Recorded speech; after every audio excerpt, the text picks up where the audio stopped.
Thank you for coming to our first online program for 2026. My name is Lisa Hardy, and I'm the program administrator for the Center for Railroad Photography and Art. I want to start off by thanking my fellow center staff, especially Elrond and Scott, for helping and stepping in to quickly pivot on the program tonight. And thank you to everyone for joining us for your understanding and patience with this change. We are so grateful for a community of people who show up for us in remarkable ways. You are the engine that keeps our work moving down the tracks.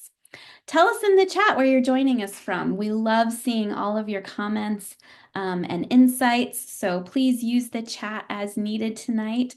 But remember that when it's time for the Q&A section, to make sure that you put your questions in the Q&A icon area instead of in the chat, so that we can make sure and answer those questions at the end of the program during the Q&A session. So registration is open for our annual conference, Conversations 2026. This year, we are moving from our well-loved Lake Forest College campus to the Indiana History Center in Indianapolis, Indiana. This photograph shows the theater in which our presentations will be taking place and seats 290 people. We want to fill each and every one of these comfy seats. To register for the conference, visit our website at www.railphoto-art.org/conferences/conversations-2026. Thank you to everyone who has registered this year thus far. We still have tickets available and would love for everyone to join us. This year, we have an incredible lineup of presenters, and they are as follows: Jennifer Albaik, Daryl Bond, Jeff Browse and John Hankey, David Bussey, Jeff Mast, David Orsey, Bill Stewart, Robert West, and more. In this photograph taken by Jeff Mast, I could only think of one word: anticipation. We are so excited and filled with anticipation for the incredible stories that our presenters are going to share this year. To kick off the conference, we will be taking a ride on the Nickel Plate Express Heritage Railroad. We will start and end in Noblesville, Indiana. Tickets for this train ride include appetizers, drinks, and a photo opportunity at the halfway point. At a recent board meeting, I was sharing the details of the exciting kickoff event with our board members and used the term train drive-by to describe this halfway point opportunity. I quickly learned that drive-by was not the appropriate verbiage to use and should have said there will be a train run-by.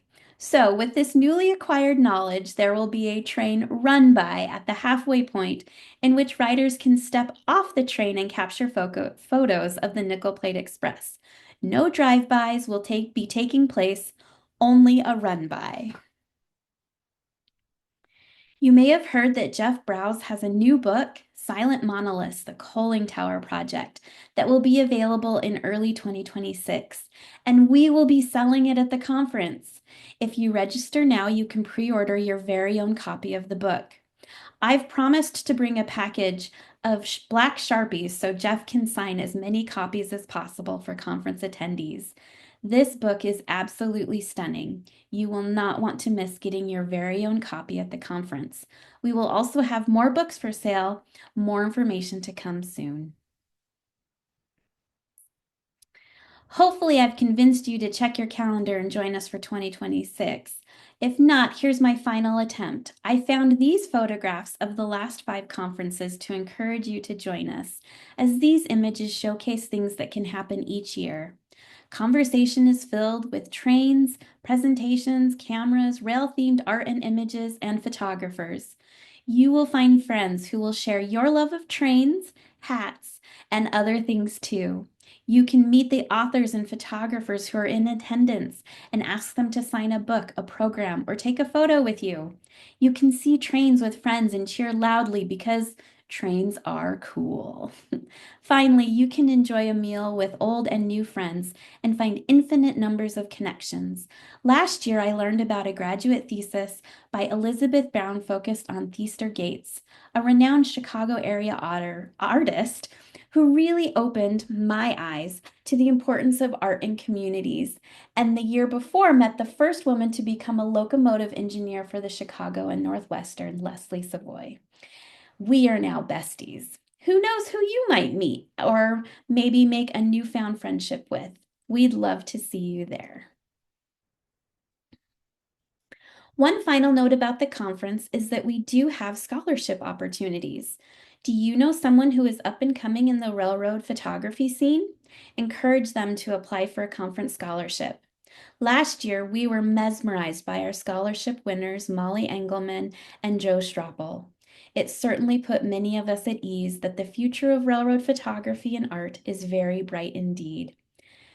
Go to our website to learn more about this incredible program, and anyone that you might know who would be eligible to apply, make sure to tell them to do so. We'd love to see them at the conference too. It is my great pleasure to now introduce tonight's presenter, Scott Lodes. Although he has told me that he gets slightly nervous whenever I introduce him. I have no idea why he would feel this way.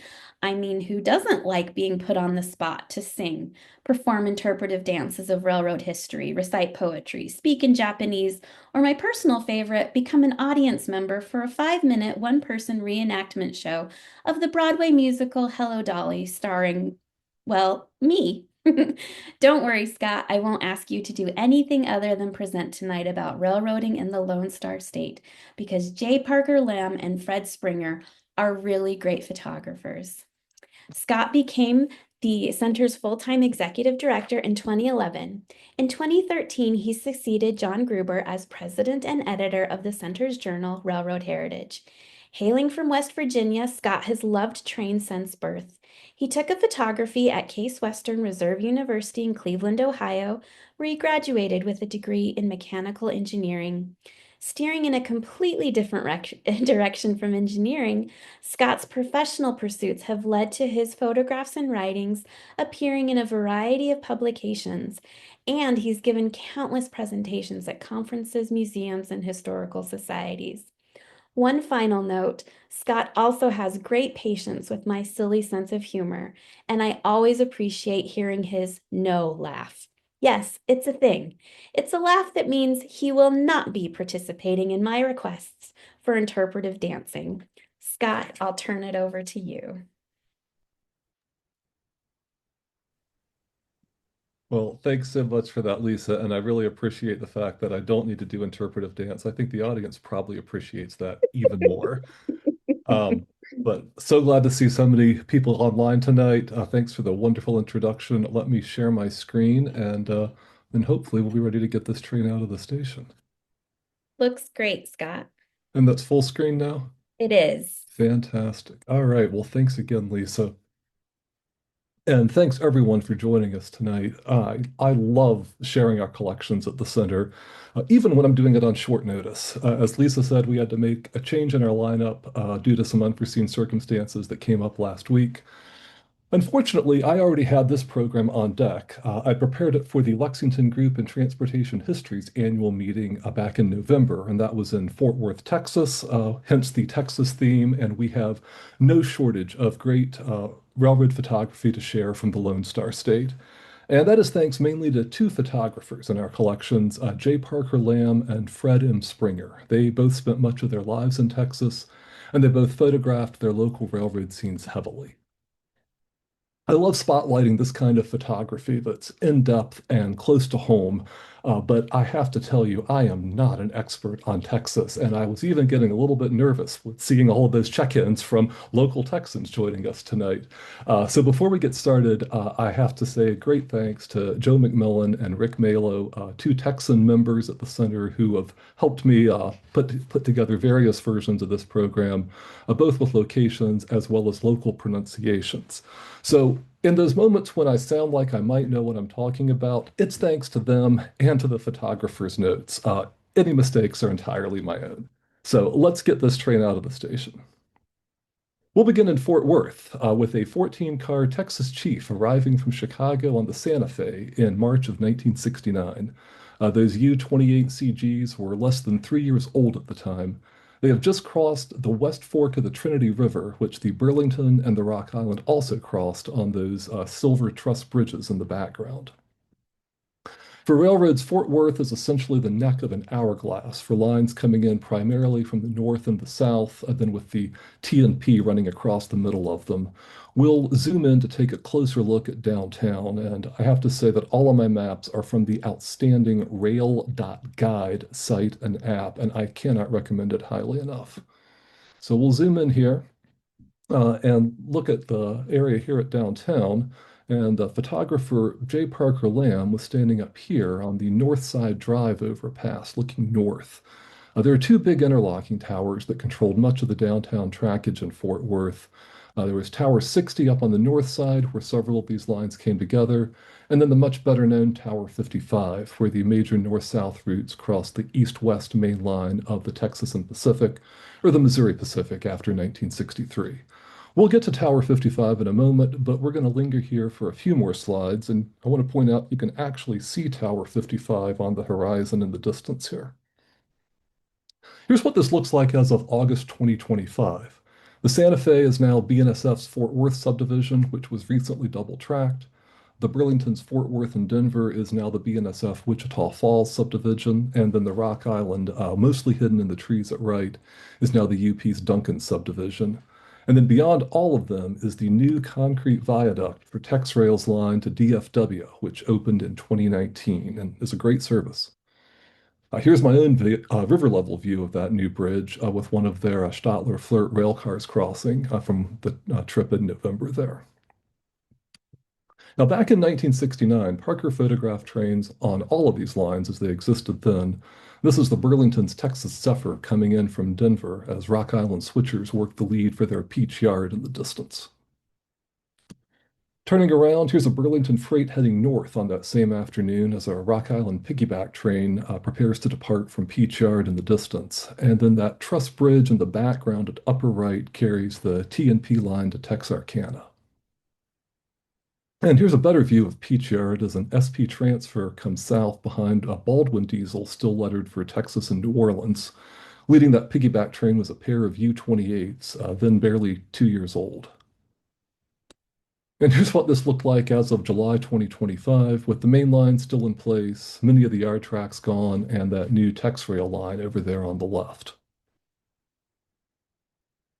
Working our way south, this is the Fort Worth and Denver yard downtown. This is a 9-car Texas Zephyr pulling out for Denver in 1966. Parker shot this from an overpass leading up to I-35. That's East 9th Street crossing all those yard tracks in the middle distance. And then beyond it, near the horizon, is Tower 55, which will be our next destination.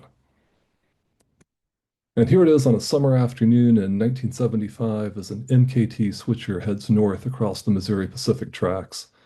The brick tower stood in the southeast quadrant of the crossing, but was demolished in 2022. Parker made a few visits over the years. This is August of 1969, looking north as a Katy southbound waits for a Mopac train to go west. Parker loved at-grade crossings, and he rarely stopped shooting after the engines passed.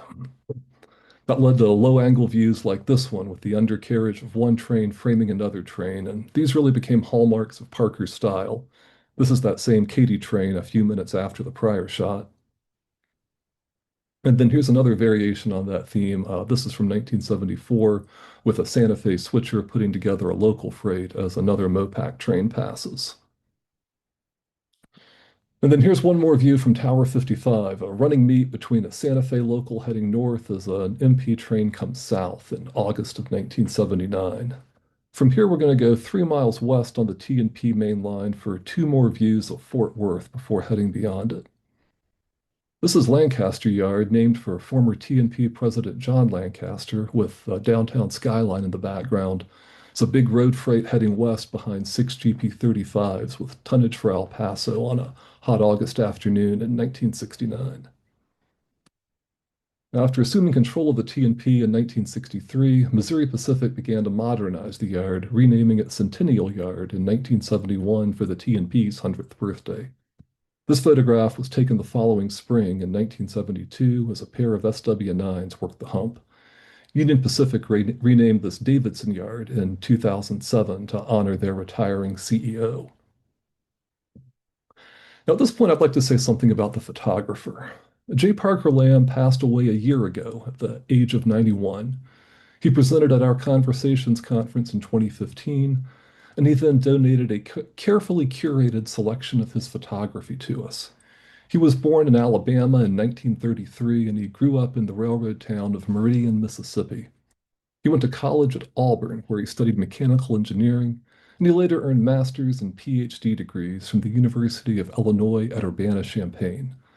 After teaching for 2 years at North Carolina State in the early 1960s, he moved to Austin in 1963 to teach at the University of Texas. This clipping from the Austin American newspaper is from that summer when he attended Ford's Engineering Forum in Dearborn, Michigan. That's Parker on the left, examining a model of Ford's then new sports car, what they called the Mustang. I think they did okay on that one. Parker would go on to chair the department on 3 separate occasions, beginning in 1970, as reported here by the Austin Statesman. I'm grateful to Dan Cupper of the Railway and Locomotive Historical Society for sharing these clips with me from their files. Parker was active in the RNLHS throughout the latter part of his life, serving on its board and also as its president. Even when he was getting started at the University of Texas, busy with his career and building a family with his wife Nancy, he still found time for railroad photography, which he'd been pursuing since the age of 16. And in Austin, he found a rich canvas. It was his home for more than 60 years, and he photographed its railroads extensively. The city sits along the Colorado River of Texas, which flows southeast to the Gulf. The primary railroad was Mopac's T&P main line to the Mexican border at Laredo, and then the Katy had trackage rights between Taylor and San Marcos, saving its San Antonio traffic a longer and harder run via Smithville.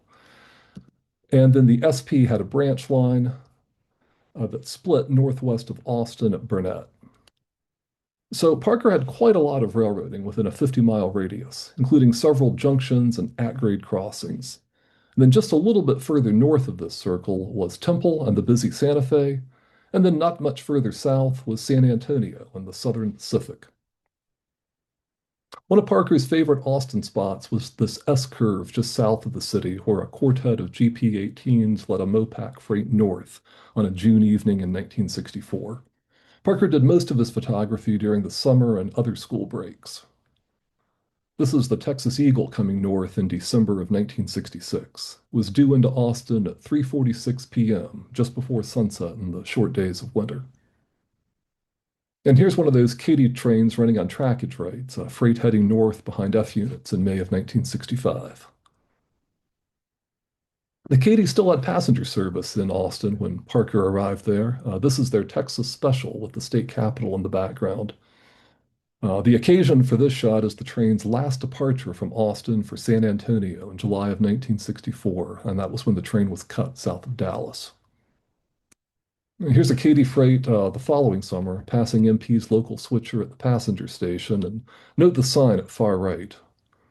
We'll swing around for a better view of it with a dome car of the Texas Eagle. Missouri Pacific passenger service continued until Amtrak took over in 1971, and the Eagle was a frequent subject for Parker during his early years in Texas. Here it is coming north one afternoon, meeting a southward freight under a great cantilevered signal bridge downtown. And here are those signals from the other direction as a freight heads south in April of 1964. I mentioned the SP, and they ran local freights in and out of Austin with some pretty eclectic power in the 60s. This one is coming in from Burnett with 2 generations of Alco road switchers bracketing an F unit in 1966. Parker seemed to like the slower pace of the SP branch line. He chased these trains on several occasions. Here he caught a meet at Bertram between the locals that ran west of Austin, also with 2 generations of Alcos here. And he made sure to deploy his other trademark technique on these trains, the pan shot. here with a modified RSD unit at Leander in June of 1967. Parker made a point of photographing special trains in the region, including the American Freedom Train when it came through in 1976, led by T&P 610. This is a night shot he did at the Austin station.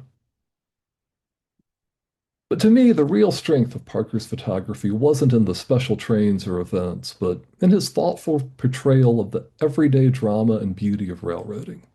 This shot of two boys waving at an MP caboose in Austin is a prime example. For all his engineering knowledge and his interest in technology, Parker also found the poetry in railroading. As a photographer, he was often a visual storyteller. This shot at McNeil brims with anticipation as an MP local bears down on the train order office, two crew members poised to catch two sets of flimsies as dust billows up behind them. McNeil is 13 miles north of Austin, where the MP crossed that SP branch line. Here's the Eagle coming south on a May morning in 1967, passing SP local power on the connecting track. That local had given Parker a wonderful opportunity for some visual storytelling just 2 years earlier. One August morning in 1965, the railroading at McNeil did not go according to plan. The SP local had been switching at McNeil prior to the Eagle's arrival. When they tried to clear up for the passenger train, the mechanism and the interlocking blocks froze up. So there sits the Eagle, stopped on its own main line as the SP local fouls the diamond. The tie-wearing conductor is walking down to join the cast of characters discussing the situation. Wouldn't you love to know what they're saying, although it may not be fit to repeat here? The conductor has his back to us now. The man facing the camera in the white pith helmet is the local operator. Despite his look of concern, there's not much else he can do. He's already called the office in Taylor, 20 miles to the east, and they sent a signal maintainer and a train master. That's the maintainer in the hat and coveralls, also with his back to us, while the train master sits atop the steps and surveys the situation. All they could do was wait for the local to finish its work and get out of the way. Despite their frustrations, they could still exchange friendly waves as the SP rumbled off, and the Eagle would soon resume its journey south. Just a small slice of the everyday drama in railroading, expertly recorded by a master photographer. Now, while I'm sure the MP hated for another railroad to delay their premier passenger train, they were not above delaying it themselves. Here, a long freight train south forced the northbound Eagle into the siding at Round Rock on a May afternoon in 1965. Round Rock was a junction with an MP branch line 4 miles north of McNeil and another of Parker's favorite spots. He especially liked the view from Maze Street, whose overpass is in the distance of this photograph. From there, Parker could look down on the train order office and a sweeping curve to the northeast. Here, the operator greets a freight heading south in May of 1964. Note those offset order boards. The high one is for southbounds due to that curve, and then the low one is for northbounds due to the overpass that Parker's standing on. On another day, the southward Eagle overtakes a freight that was able to fit into the siding this time. And then here's another view of the Eagle passing another freight, this time with the operator crouching at lower left to inspect the passenger train from underneath the freight cars. Those prior shots were from 1965 and 66, but by 1969, things were starting to change. Jeeps with steam generators now lead the Eagle, and in his caption for this image, Parker noted the absence of an operator here. The tracks are still there today, but the depot is long gone. 17 miles east, railroad north of Round Rock, was Taylor, home to the MP Division offices. Here, a southward freight pulls in for a crew change in 1964. The MP crossed the Katy at Taylor, and Parker found a perfectly framed shot at the diamond there in 1981, employing his trademark crossing technique again. North of Taylor, the MKT had a junction in Granger with semaphores on a cantilevered signal bridge. Parker made a superb portrait of the local getting ready to head south in the summer of 1965. And he recorded another wonderful scene of Texas railroading in Granger along the Katy. Here, a brakeman in a cowboy hat strikes a classic pose while waiting for his local freighter to switch stand. South of Taylor, the Katy crossed the SP branch in Elgin, where Parker found track inspectors tightening bolts in 1973. In the distance, the local was busy with its switching chores. And the Katy was still something of a ramshackle affair at this point, at least this line of it, as attested by this wooden trestle just north of Smithville. But upgrades were coming as the Wyoming coal boom brought a flood of unit trains and BN power. Here, a Katy crewman climbs aboard an empty train as a loaded train waits for a new crew of its own over there on the main line. Regardless of how Parker may have felt about the changes that swept through railroading in the second half of the century, he documented those changes at every opportunity. And that was especially true on the Santa Fe, whose busy lines in and out of the Gulf ran to the north and east of Austin. They're the ones in dark blue on this map. We'll start at Milano, where the Santa Fe crossed the Missouri Pacific. Parker used a baggage cart there for more of his signature framing as the Texas Eagle rolled south on a summer morning in 1965. Note the lettering on the cart for Gulf, Colorado, and Santa Fe. And here's the Texas chief taking orders at Milano in May of 1970. By that date, it was a fully modern train with a new GE locomotive and bi-level cars. 6 years earlier, the chief had still been a classic, with F units and stainless steel gleaming in front of the division offices at Temple. But this was ultimately the Santa Fe of the past. 21 years later, Temple looked very different. Unit trains and trailers on flat cars predominate here, and the railroad had built a new run-through yard for them. In addition to the four northbounds seen here, there are two southbounds in the distance on the outer tracks. Houston offered similar contrasts over the decades. In 1967, a Santa Fe connecting train called the California Special prepares to go north behind Alco PAs. 11 years later, a southward freight pulls past the modern control tower at the new South Yard. Southern Pacific was an even bigger player in Houston. Parker visited their Inglewood yard in 1965 and found three Baldwins, including a B unit, shoving a long cut of cars over the hump.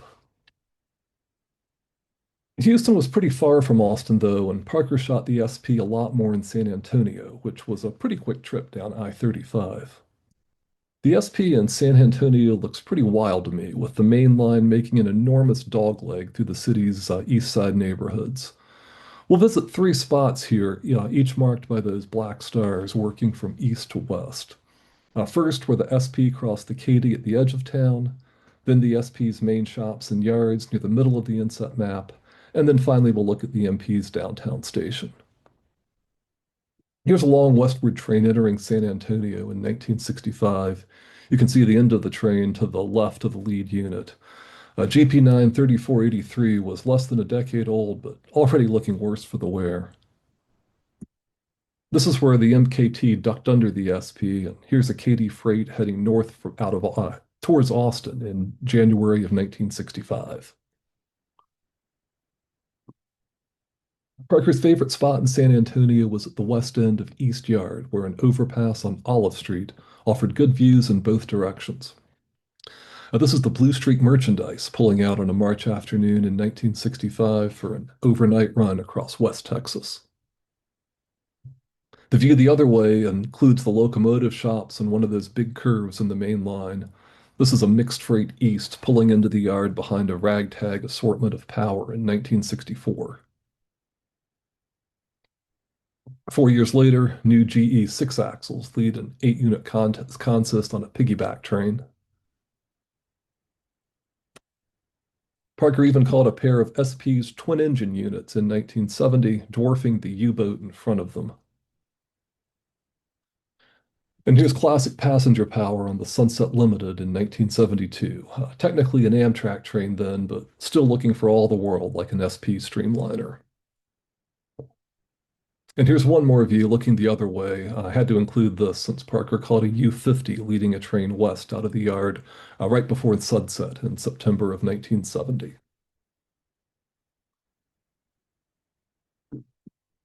In downtown San Antonio, the Missouri Pacific Station was a wonderful stage for passenger railroading, and Commerce Street offered the best seats in the house. Here, the Texas Eagle has just arrived in 1966, and its connection for Laredo is preparing to depart behind the Jeep on the right there. The station was built by the International and Great Northern in 1907. Parker made this view of its dome in 1965. And here's the Laredo train called the Aztec Eagle, getting ready to go in July of 66 as a mail truck works head-in cars for the Texas Eagle. Just a great scene of passenger railroading. And here's what that looked like in 2022. The platforms are gone, but the station still stands and is owned today by San Antonio's transit company, Via Metropolitan. Now, beyond San Antonio, SP's Sunset Route heads into the wilds of West Texas on its 600-mile run to El Paso. The 1980s, Parker made this line the main focus of his photography, and I'll conclude his portion of the presentation with a tour running from east to west. The signature structure of the line is the high bridge over the Pecos River, just west of Del Rio, where 5 units lead a mixed freight west in 1986. Victor Hand, whose work is also in our collections, also visited this bridge, and I couldn't help but include his fabulous view of an eastward train crossing in 1984. Getting back to Parker's photography, these two views show cuts in the rugged country near Langtree, both from April of 1985. And then here's a mixed freight west pulling into the yard at Sanderson for a crew change just before sunset in August of 86. And a new crew climbing aboard an eastbound at Sanderson on that same day. This was a single track railroad with 8,000-foot sidings every 7 miles or so. Cabooses still on the rear of freights in the mid 80s. Here an eastbound holds the main at Longfellow Siding, west of Sanderson. 50 miles further west, here's a westward train approaching Lennox Siding. What I love about this shot is how Parker embraced the barbed wire fence as a compositional element. Such an integral aspect of the West, almost iconic. Further west at Strobel Siding, Parker and a friend were waiting for a stack train at sunrise in February of 1986. A railroader they knew had called the dispatcher earlier that morning to check on the train for them. While waiting in the cold morning air, Parker noted that he realized that rails are not only necessary, but also artistic, and he took this shot without the train there. In his words, everything broke right that morning, and the APL stack train arrived at dawn behind 7 units of billowing exhaust. Near the summit at Paisano Pass, another westward intermodal train threads the rock formations in the early light of a September morning in 1987. One of the real classic views of West Texas railroading. It's the signature spot on the line, and Parker made several visits. Here, an SP tunnel motor assists the Sunset Limited in June of '84. At the time, the Sunset typically rated GEP 30s, which were prone to breakdowns and help like this. The most noteworthy train here during Parker's visits was the Daylight, which ran from Portland to New Orleans for the World's Fair in 1984. This is its trip east that May. Coming back west in June, it suffered one of the more infamous incidents of mainline steam excursions, when the coupler pin between the engine and tender failed at speed on the road. Parker was there to document the unusual sight of the 4449 sitting all alone on the main line west of Del Rio. Parker noted that the repair took about 8 hours, including replacement of the water and oil lines, using hoses supplied by the local fire department. With everything back together again, she made a fine sight climbing the grade to Paisano Summit. Parker got the iconic shot there that day. But Victor Hand may have captured the most dramatic view of the westward trip, with 4449 racing past a freight stopped in the siding at Wendell, 60 miles west of Paisano. Another Victor Hand photograph from West Texas that I just had to include. Back at the iconic spot near the summit, this is Parker's view looking the other way as an eastward train descends the grade in May of '84. And Santa Fe had trackage rights here between Alpine and Paisano for their service to the Mexican border at Presidio, and We'll see more about this line at the end of the program tonight. From a little bit higher on the hillside, Parker especially liked this slightly telephoto view looking up to the summit with eastward trains beginning the descent down the grade. This is a big mixed freight in October of 1984 with three Kodachrome units from the ill-fated SP-SF merger. 3 years later, the future had arrived in the form of new B-39-8s and APL double-stack container trains. Late on a fall afternoon in 1984, an eastward train pulls to a halt in Paisano siding beneath clouds of exhaust. Paisano Pass is the highest point on the entire Sunset Route at just under 5,100 feet above sea level. I haven't found track charts yet, but it looks like the grade was about 1%. Now, that could be enough to cause problems, and on a fall day in 1984, an eastward train lost a unit during the climb. So the dispatcher decided to give it a locomotive from a westward train. That's what's seen here. The crew of the westbound has cut their power and is chatting on the main line while they wait for the struggling eastbound. Here, the eastward power at right has picked up the unit from the westbound and is now waiting for the signal to return to their train. As they continue to wait, the westbound locomotives have recoupled to their train on the left, and eventually the eastbound power returned to its train and prepared to resume its climb to the summit. Signs at right proclaim the 70-mile-an-hour speed limit, although I doubt that was a factor for this train, as well as the distance from Houston, 621 miles. Several minutes later, the cabooses of the eastbound clear the west siding switch. And finally, after a 2-hour delay, the westbound gets the light to re-enter the main line and resume its trek to El Paso. Just another example of the drama and beauty of everyday railroading, portrayed through the visual storytelling of J. Parker Lamb. And it does rain sometimes in West Texas, and here a freight heads east through a summer shower in Marfa, seat of Presidio County, as the courthouse basks in sunlight just a few hundred feet away. Further west, near Valentine, 6 units lead a mixed freight past ranch horses grazing on a spring day in 1985. And at Quebec siding on a winter morning in 1986, a westbound waits behind a GE as an eastbound sails by on the main line behind EMD power. So with that, we've made it to El Paso, where a reefer block pulls out of town for Tucumcari on an April morning in 1981. Here's a view of the classification yard looking east with the main line in the left background. And another morning view in El Paso with 2 trains ready to head west behind EMD power. On the edge of town, an automotive train bound for Tucson crosses the Rio Grande. There are actually 2 bridges over the river, one built by the SP and the other by the El Paso and Southwestern. This marks the border with New Mexico and the end of Texas, so we'll turn around here and head back to Paisano Pass for a color shot of the Sunset Limited. While these P-30s are certainly well worn, they do at least appear to be handling the train themselves on this day. While Parker Lamb did shoot some color slides, this one is not his. It was taken by Fred Springer, the other photographer we're going to be considering tonight. Now, Fred was born in Washington, D.C., but he grew up in Houston and considered himself a Texan. Like Parker, he also studied engineering, earning a bachelor's degree from the Missouri School of Mines in 1949. Unlike Parker, Fred went into industry, going to work for Mobil Oil, note the decorations on his desk. He began his career in Texas, worked in Mobil's corporate offices in New York and Chicago, and then moved back to Texas as soon as he retired. I presented a lot of his black and white photography in a member-exclusive program from 2 years ago. Please just send us an email if you'd like the link to watch it. For today's program, though, I thought I'd focus on more of Fred's color photography. He started shooting color slides in the 1950s and recorded some incredible scenes of railroading in Texas and far beyond it. We'll look at the Texas work today. Fred loves small railroads everywhere, and his coverage of them is a real strength of his collection.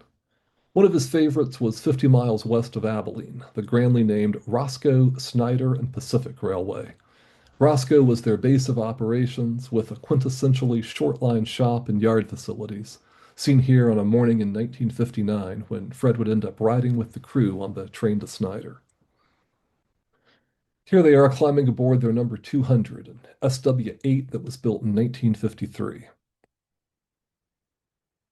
That afternoon, they're approaching a wood trestle with two cars near Snyder. That was the other end of their 31-mile line. They never made it anywhere close to the Pacific. They were down to just one car as they passed the Safeway in town in evening light. They connected to the Santa Fe here in Snyder and to the T&P in Roscoe, but most of the Roscoe, Snyder, and Pacific was abandoned in 1984. Fred's love of small railroads extended to interurbans, including the Texas Transportation Company in San Antonio. This is their number two in 1963. It began life as an interurban passenger car built by the St. Louis Car Company in 1907 and then rebuilt as this freight motor in 1929. The big customer was the Pearl Brewery, whose semi-truck at left proclaims their lager to be the gem of fine beer. Now, I live in Wisconsin, and we might debate that point, but I still love this shot. I love this one too. This is the brewery along the San Antonio River, about a mile north of downtown. Fred recorded this great view of it in the mid 1960s with Burlington boxcars on the siding and a Chevy pickup in the parking lot. He returned in 1977 on another day when they were working and made the superb view of motor number one switching modern boxcars at the brewery. Number one is a 1917 Baldwin Westinghouse. Both it and the number two, the entire roster, are preserved and on static display. Number two is at the brewery in San Antonio, and number one is just outside the city at the Transportation Museum in Elmendorf. I think Fred made some of his best short-line photographs on the Angelina and Neches River Railroad. It's still in business today. It's down in the southeastern part of Texas near Louisiana. In 1961, a traffic rush had brought steam out of storage, and Fred was there to see it. This is their 260 number 208 working the Southland Paper Mill in Hurdy, Texas, which is just east of Lufkin. And then at far right, that's one of their Alco S4s, number 12. 2 years later, in 1963, Fred caught S4s 11 and 12, leading their train 101 through Hurdy, and steam was present that day as well, this time in the form of Angelina Lumber Company number 110, Baldwin 282. And Fred caught the trifecta of Hurdy railroading that day as TNNO train number 159 also came through town, led by SW8 110 and SW 1200s 116 and 125. And this shot also makes a good transition to a little bit more of Fred's photography of some of the bigger railroads. He was in Quanah, Texas in 1958 for a photograph that is Kodachrome in all its glory. This is Fort Worth and Denver train number 7 making its station stop. Quanah is about halfway between Fort Worth and Amarillo. Trains number 7 and 8 on the Fort Worth and Denver were the secondary trains. The primary trains were number 1 and 2, the Texas Zephyr. And I can't help but share a second view of this wonderful scene. Fred here found something to climb, possibly a boxcar, for an elevated perspective of E5 9952A gleaming in the morning sun. Now, this is a special engine for us at the center. It survives today at the Illinois Railway Museum, where it's renumbered as the 9911A and is their power for the Nebraska Zephyr.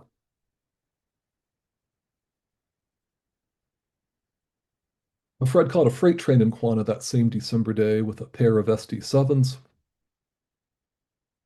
He was there with a friend and fellow photographer, Jim Price. That's Jim on the right and Fred on the left.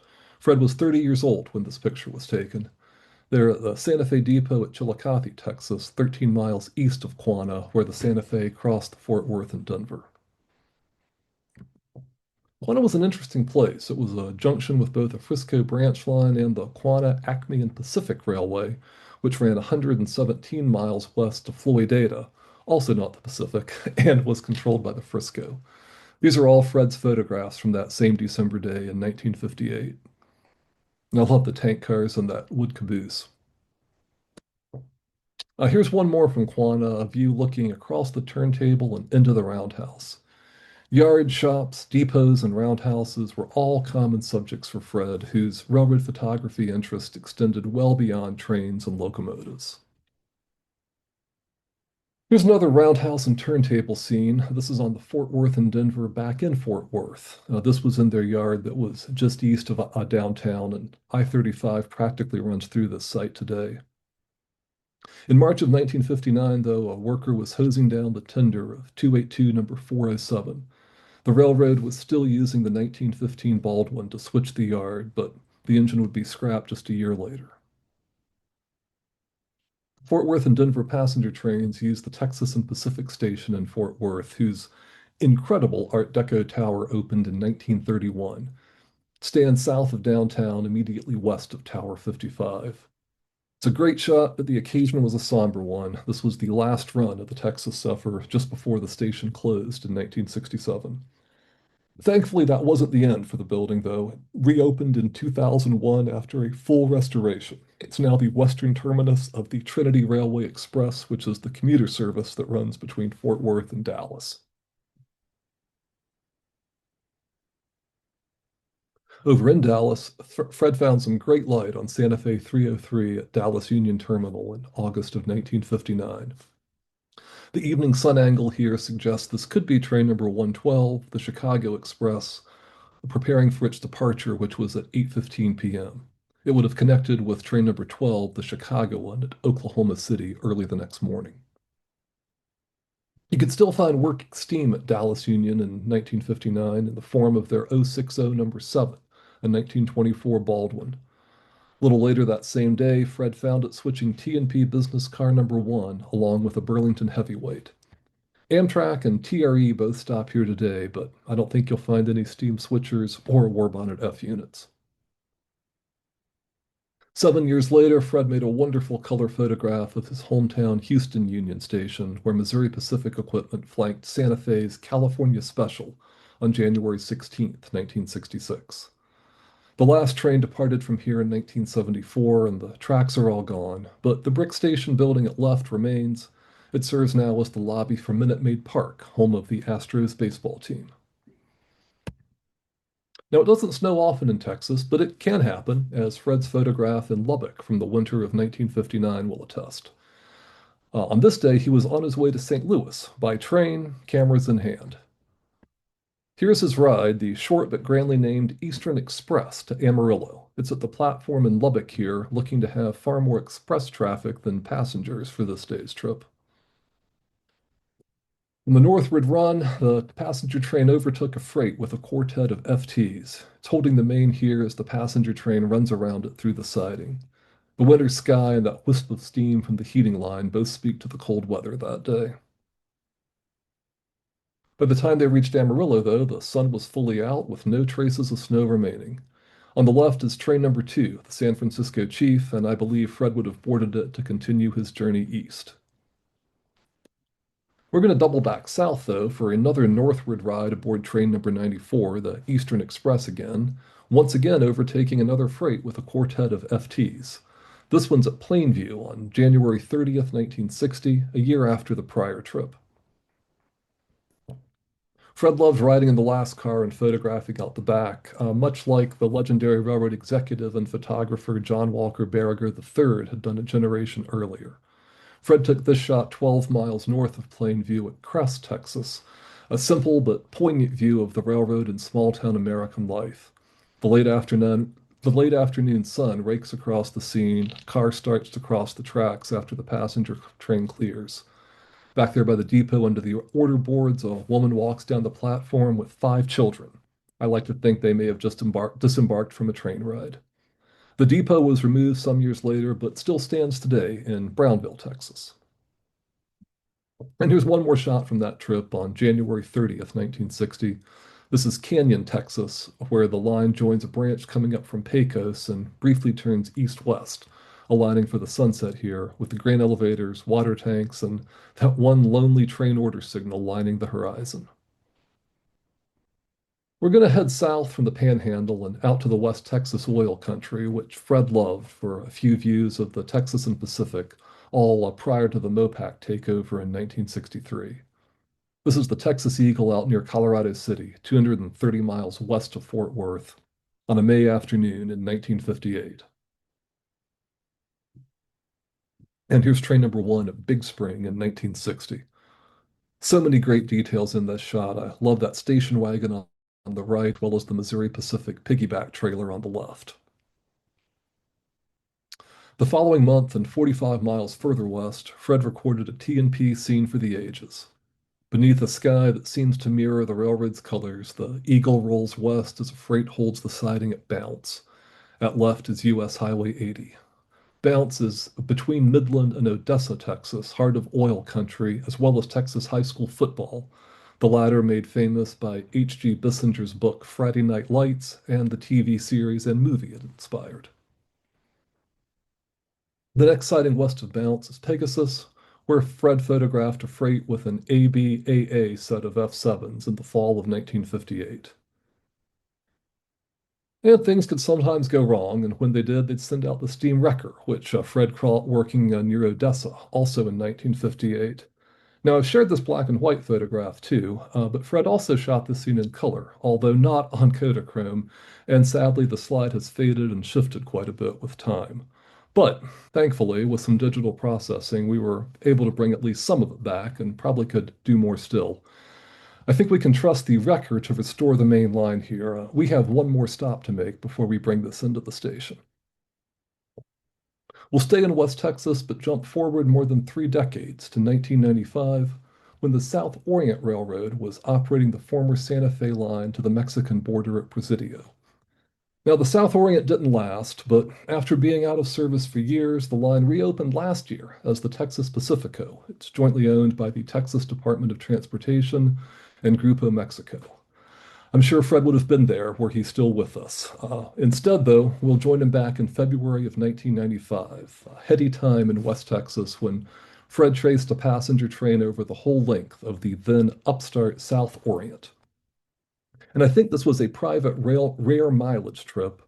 In the lead was GP7 103 with 6 cars behind it, seen here approaching a wigwag protected road crossing south of Coleman, Texas. This was a multi-day trip, and the next day, Fred photographed the train crossing the North Concho River in San Angelo, Texas.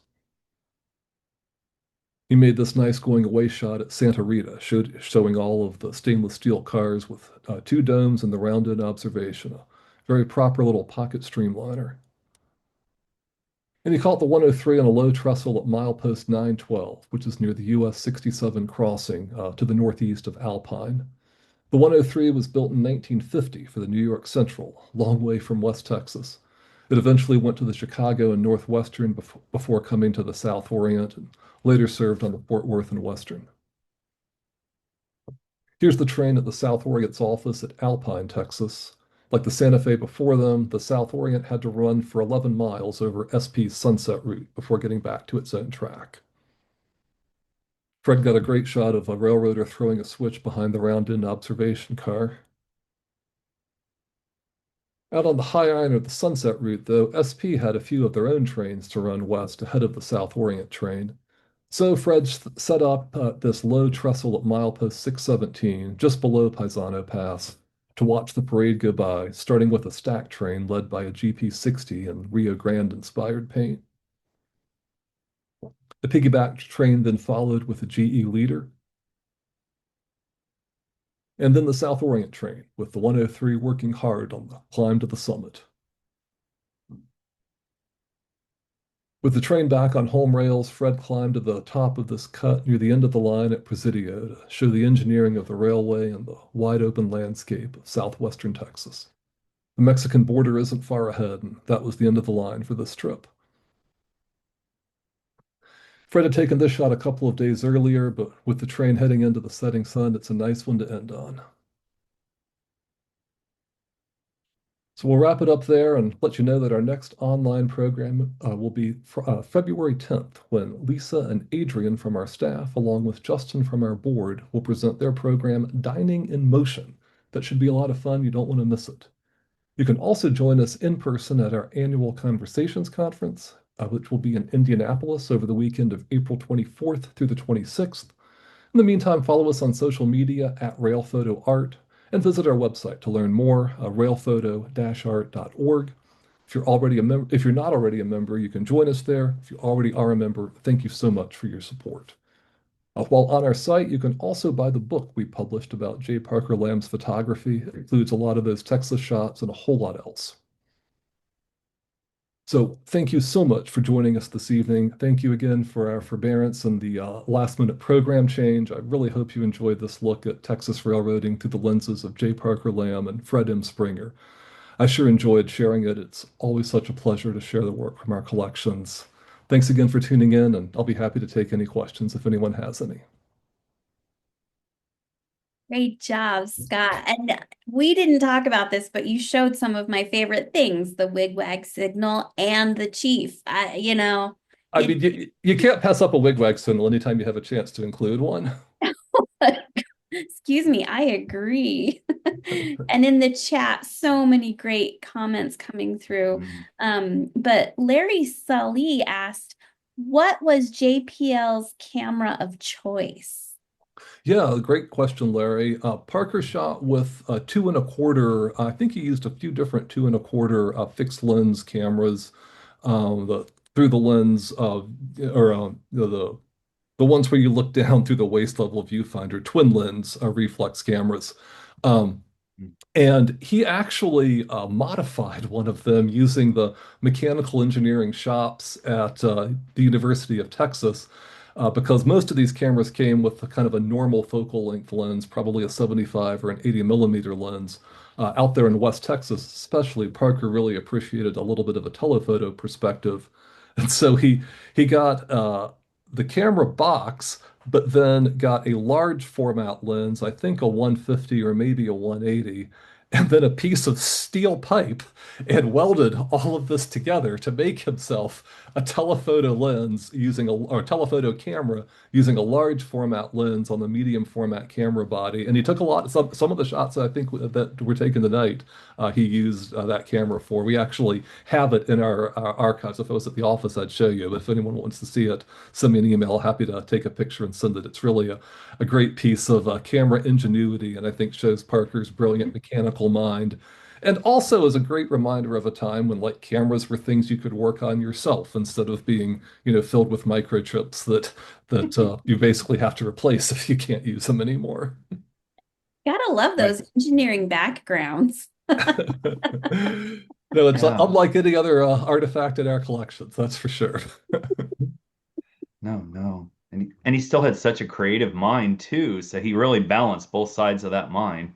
Oh, he really did. No, I mean, some of those photographs are just so incredibly lyrical, but he knew the locomotive types and the train symbols and the mileposts, and as an engineer, probably knew the degrees of curvature and the grade and everything else. So, I mean, he really, Mm. brought both sides of his brain to his photography, which is really fun to see. Yeah, that's great. Vincent asked, can you share the site of the railroad maps again? Yeah, it's just rail.guide. Only those two words. That's all that's in the URL. They have a number of different tabs, both for contemporary owners as well as historic owners. If you zoom in closely enough, they even have mileposts listed on the lines. It is a fabulous resource, one that I share with all of our staff, and I know several of us at the center's office use it probably on a daily or even hourly basis. Mhm. George said that a few years ago he heard a presentation by Parker Lamb, in which he had written said he had written his last book about the changes that occurred in Texas Railroad since World War II. However, George shares that he can't find that it was published. Does the center have a copy of his manuscript by any chance? No, we sure don't, and I wish we did. That would sounds like a wonderful project and would be fun to see what he'd said about that. It was certainly well reflected in his photography. I mean, starting in the 60s and shooting all the way up to the last few years of his life, well into the 21st century. He sure covered those Right. changes, and it would be fascinating to hear what he'd had to say about them. I'd love to get my hands on that if it's still out there somewhere. Okay. Mhm. Glenn and Jamie asked, how Hmm. many images are in the archive of both of these photographers?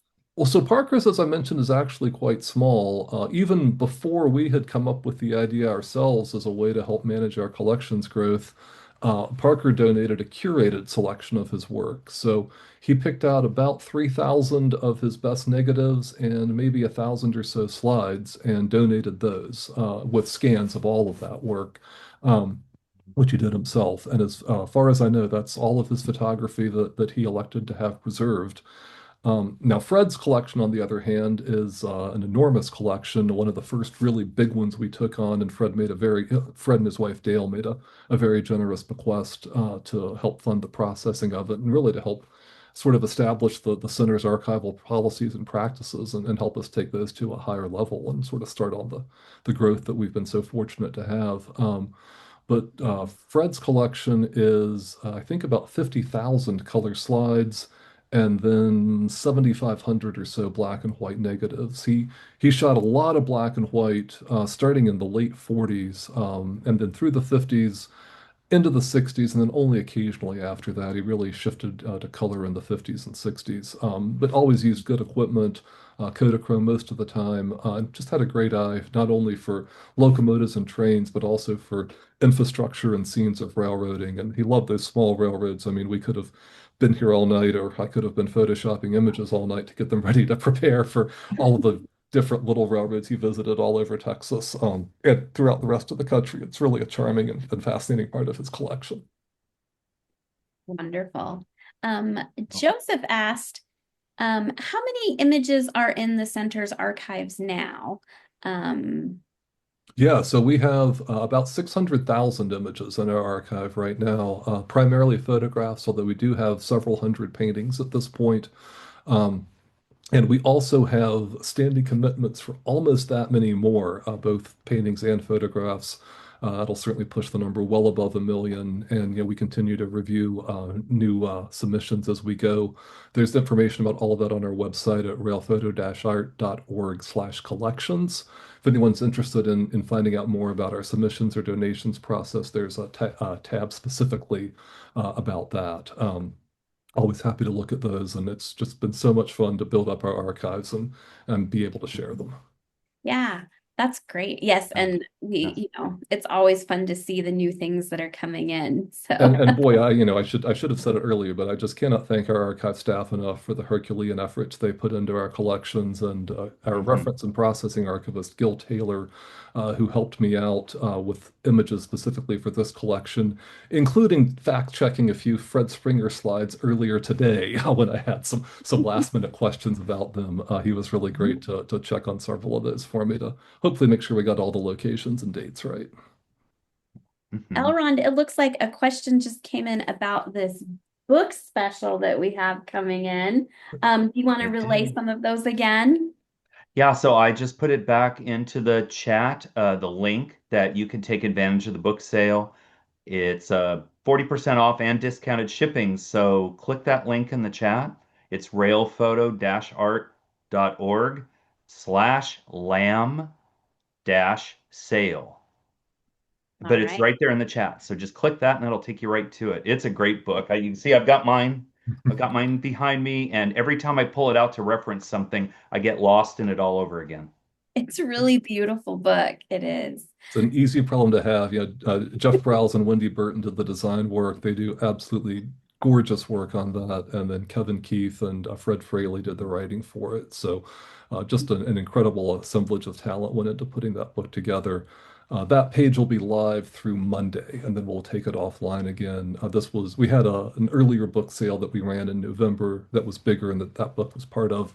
And we thought for this program, we should just extend that sale pricing again for a week for anyone who wants to take advantage of it. Yeah. Elrond, we just had a question come up about when will this program be available on YouTube? I saw that, and I'm hoping within about a week or so we will have that live on YouTube because we at the center are going to be at the Amherst Railroad Hobby Show on January 24th and 25th, and so I'm hoping I can do it next week before I take off to be at with you at our table. And yes, anyone else going to Amherst for the hobby show there, be sure to see our table staffed by Elrond and Lisa. I hear you might be able to find them by their hats. That's just a rumor. I can't substantiate that. It's a secret. Oh, see, it goes both ways with the introductions, Lisa. Now I need a Fred Springer hat just in time for the show. That's true. Yeah, Fred had some Man, good hat style. yeah, excellent hat style. Oh, Yeah, I love it. Well, thank you again, Scott, Elrond. This was just wonderful. I know um, everybody, just the yeah. comments coming through have been absolutely stellar. Well done, Scott. Thank you again for filling in last minute. Everybody at the center is just, it's a great place to work, great place to be. And so we thank all of you for joining us tonight. Um, Let me think, is there anything else we want to share? Join us for our next Zoom program on February 10th. We'll be at the Mhm. Amherst show and come join us at Conversations. Am I missing Yes. anything, Elrond? No, but I'm hearing the H in Amherst is silent, so I'm going to have to work on my accent, I guess. Sorry. But and also, if you guys can all follow us on our social media, I post photos regularly on Facebook and Instagram and even Threads. So you'll see more photos from our archive that way as well. Absolutely. Excellent. All right. Thanks, everybody. Have a wonderful evening, and we'll see you Thank next you. time. Thanks so much for tuning in. Thanks, everybody. Thanks, everyone.